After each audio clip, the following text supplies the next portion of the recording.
Welcome to Go South Outdoors. I've never had a bucket list, except maybe Cuba.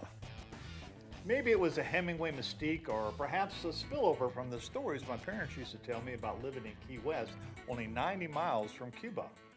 I can say it was everything I hoped for. I have to agree. I think one of my favorite parts though was Nino! Or feeding your pals the iguanas. Or what about the sharks? Like the one that absolutely took a bite right out of Dave's camera strobe. Well, my favorite part was the head cake. Our trip was sponsored by the Oceans for Youth Foundation. This nonprofit foundation promotes underwater education and a respect for the oceans. They partner with the Jardines Aggressor, a Panamanian company, to offer a trip to Cuba that culminates in a one-week live-aboard dive boat trip. I was surprised to find that travel to Cuba is now possible by regularly scheduled flights on American Airlines at a reasonable price. I was so pumped when our flight left Miami headed for a tropical destination most Americans have never seen. Check it out. In the fall, we have Cruising the Coast of Mississippi, where they bring pampered old cars from all over the country to cruise along the beach. But in Havana, old cars are everyday transportation. It was cool just being in Cuba. It's literally like going back in a time machine. Our good friend David Gross first invited us to be a part of a people-to-people trip to Cuba a year ago, but somebody had a conflict. Yeah, I was scheduled to blue water fish in Costa Rica with our man trip group. But when opportunity knocked the second time, we jumped at it. We had the chance to tour Havana while our guide Maria told us all about Cuban history and culture. Due to the U.S. economic embargo, tourism to Cuba by U.S. citizens is not permitted. However, specially licensed people-to-people educational programs are exempted. Under this program, each traveler must have scheduled educational exchange activities that give us a chance to get to know one another. After the business was finished, they cranked up the boombox, brought out a bottle of rum, and then we danced. Well, seeing all those old cars was like being transported right back to the 1950s. You must have felt 100 years old. Well, very funny, but speaking of 100, you hit a pretty spectacular milestone yourself while we were in Cuba, didn't you? It's true. After 2 nights in Havana, we took a 6-hour bus ride to Jucaro on the southwest coast of Cuba, where we boarded the 110-foot-long live-aboard dive boat for a week of diving in the Gardens of the Queen. This trip marked my official 100th dive, and when we come back, we go underwater and see that whole dive firsthand. Stay tuned.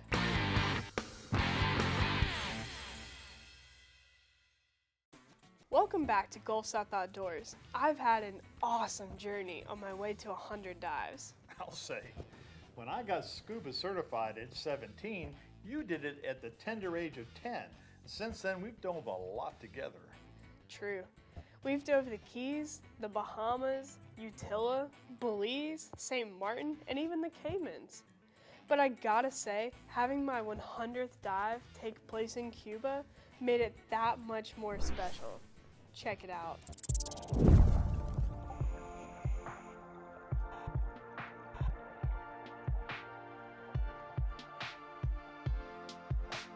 There were a huge grouper that followed us like pets.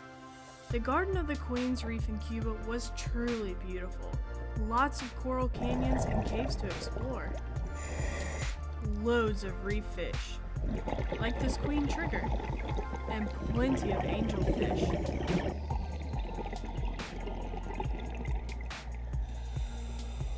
We even spotted several nice hogfish.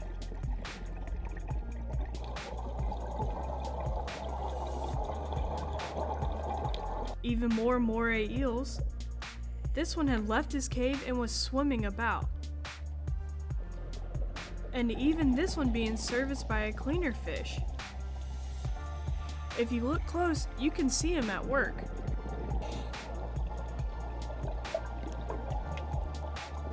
A few crabs foraging on the reef. And lobster.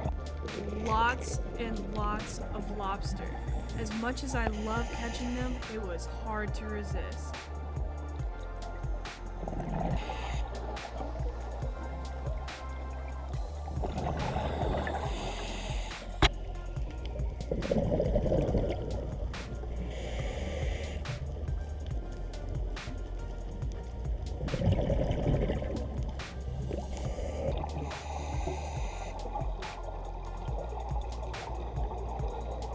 My 100th dive was great, and when I got back to the boat, they said that a part of the celebration was to make a cake.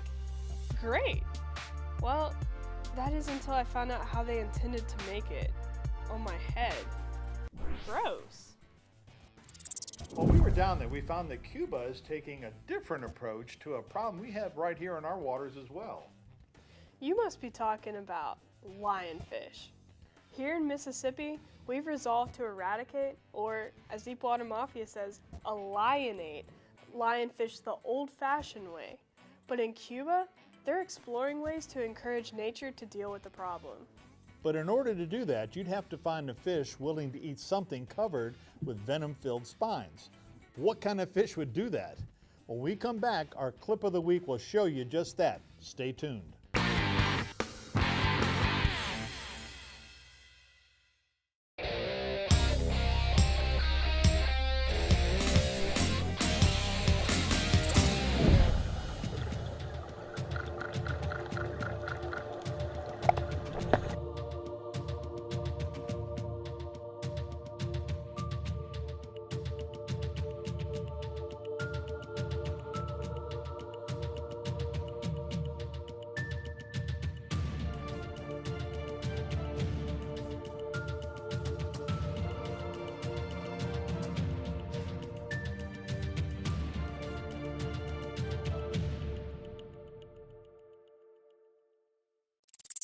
Awesome clip. For your shot at Clip of the Week, submit your videos to gulfsouthoutdoors@gmail.com.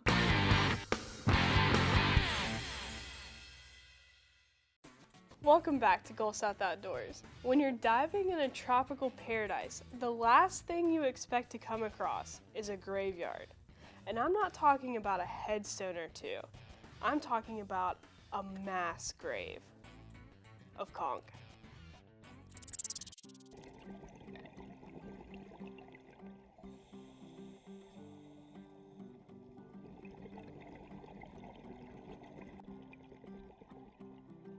Conch are easily spotted from the wandering trail they leave in the sand.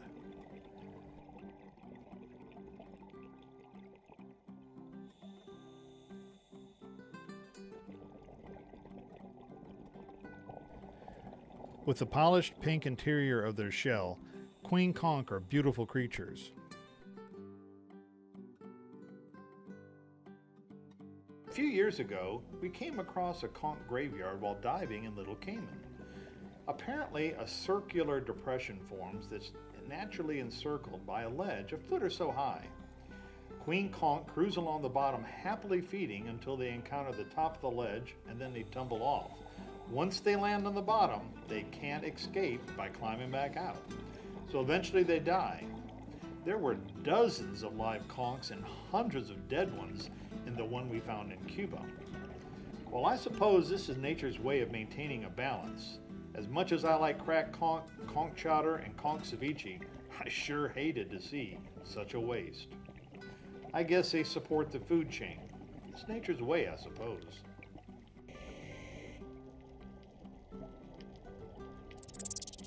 Well, when we come back on Gulf South Outdoors, it's time to go from the catch to the kitchen. That's right. It's time for Hook It and Cook It.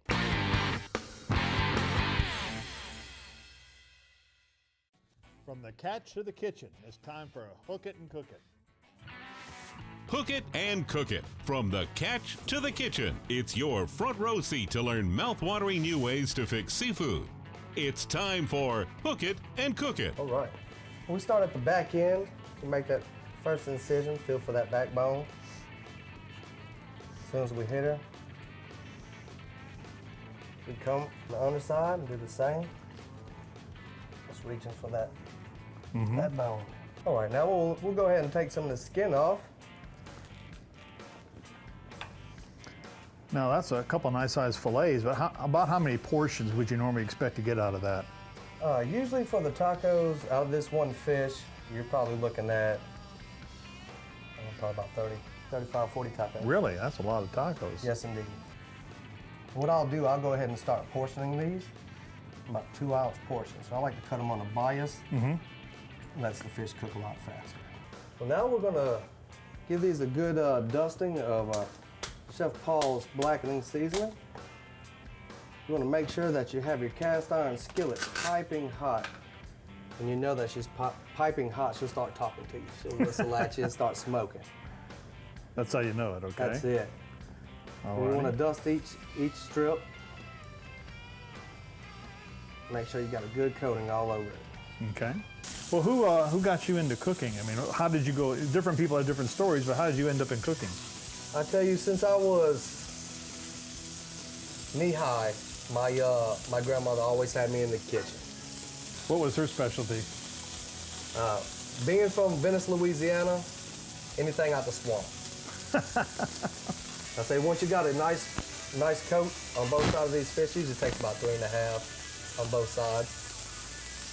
Is there any physical indicator when it's done, or you just judge it by time? You can gently touch the fish. You want a nice firmness. You don't want to overcook the fish. It gets dry and yes, indeed.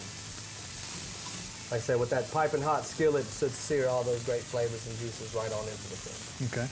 As those finish up, we have a few we can go ahead and set.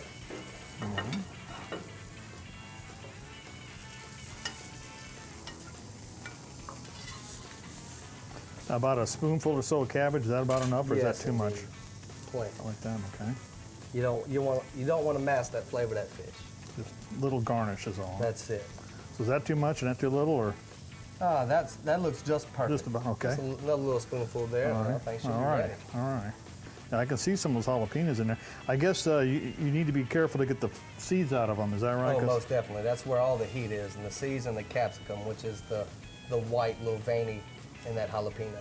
I didn't know that. Okay, Yes, so it's it not just the seeds then. Okay. That's looking like a beautiful taco. We're getting there. We're getting there. Okay. A little sour cream here.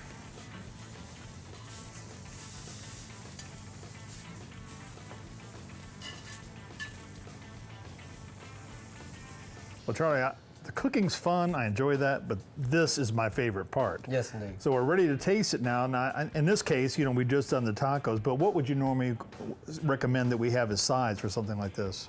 In the diner, one of our biggest sides that we sell, we have a crispy coated fry, and I tell you, they go crazy for the French fries. So, in our diner special, we usually serve it with fries. Okay. Typically at home, when I do them, maybe a Spanish rice, a little black bean. Okay, okay. And if you were, like, as far as beverages are concerned, if you were to have a beer, say, with this, I guess you go with the dark beer or light beer. What would you recommend? Me would be a cerveza. We're gonna go with whether it be a Dos Equis or a Corona. Okay, so it could go either way then. Okay, all right. And with the wine, what would you think that would be right for pairing? I'd prefer a white, Okay. something light. Something like Chardonnay or a Pinot Gris? Pinot Grigio. Okay, all right. Now, the flavors we're going to see here, what should I expect? Well, you're going to get a little bit of heat, for one, from the blackening seasoning because it's got a heavy pepper in it. And then, of course, with that tropical salsa, you'll cut back, with a little bit of that sweet, and then you'll have that jalapeno bite you right back. All So, right. and then with the cream, it finishes smooth. Kind of evens it out. Okay. That's it. Well, let me try a bite here. I got it. Please I do, can't wait any please longer. do. I might as well dive in with you.